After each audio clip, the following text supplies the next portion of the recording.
Hello everyone and welcome to another edition of NEC On The Run. I'm Kyle Turner for NEC Front Row, sitting here with the NEC's Women's Basketball Public Relations Director, Ralph Ventry. Ralph, thanks for joining me today. My pleasure to be here, Kyle. It's starting to heat up there in Northeast Conference play. Yes, it is. We're going to start and jump into some NEC headlines. Our first headline, Ralph, we got some teams on the rebound bouncing back. Give me a couple teams out there. Well, let's take a look at Fairleigh Dickinson first. An 0-4 conference start, but they've bounced back with 2 straight wins this last weekend. They eked one out against Wagner, and then they got a great victory over a Mount St. Mary's team that was tied for first place at the time. So Pete Sinella has to be happy at 2-4, 1/3 of the way through, still 12 games to go. His team is very much in the race for a postseason berth, and it's starting to come together. I know he's been pleased with the all-around effort in the last 2 games. They're rebounding the ball better. They're playing better defense. They're getting that key defensive stop when they need it. So, on the rise, Fairleigh Dickinson. Another program, the defending champion Robert Morris Colonials. We touched on them a little bit last week. Well, what they've gone out and what they've done has been to win 3 straight. They started 1-2 in league play. Now they're 4-2 in league play. 1 game out of first place. The Robert Morris Colonials, they're shooting the ball better from beyond the arc. Ashley Lavelli, Anna Nikki Stamalampru, Rebecca Navarro, all of them can shoot the 3, and the 3 has been falling. In the victories, the last 3 victories, 8 3-pointers, 9 3-pointers, and then 13 3-pointers. So you can see they have the hot hand. They're going to rely a lot on that outside shooting, and when the shots are falling, good things are happening for Robert Morris. All right, so we just talked about some teams that are rebounding, but let's talk about some teams that are winning with rebounding. Well, Central Connecticut and Bryant University, both 5-1 in Northeast Conference play, tied atop the standings, and no coincidence, they're 1-2 in the rebounding rankings as far as NEC team leaders go. Bryant, by far and away, the best team in the league in terms of rebounding margin, but Central is doing it as well. And, you know, I had a conversation with Northeast Conference head coach in the last couple of days, and I asked, how do you think Central is getting it done? And the answer came out quickly, and it was quite simple. It was, I'll tell you how Central's getting it done. They're getting it done with effort and with rebounding. They crash the offensive boards. Every player on that floor wants the ball. They go to the board. They get second chance points. And, you know, they play defense, too.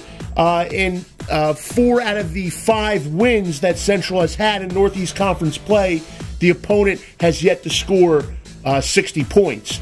So Bryant, on the other hand, they're rebounding well, and they're also well balanced. Bryant has 5, count them, 5 players averaging in double figures. So scoring in double figures, 5 players for the Bryant Bulldogs.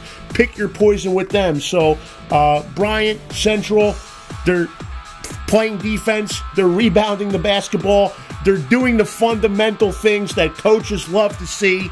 No surprise that they're in first place. All right, Ralph. Well, it all does start with defense. Let's shift to the third headline, though. Let's talk about the TV matchup this weekend. Well, we've got a good one scheduled for St. Francis Brooklyn in the Pope Center, Brooklyn Heights. Robert Morris is coming to town. Of course, the Terriers and Colonials just met this past weekend in Moon Township.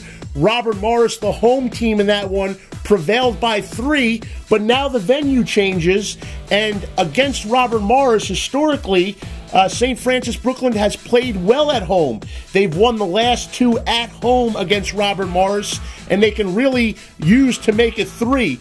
This Terriers team could use a victory, and then, of course, Robert Morris is heating up. They're starting to roll a little bit. I don't know which way this one's going to go. You have a hot team against a hungry team. The bottom line is I'm going to be glued to that set come Saturday at 1 o'clock.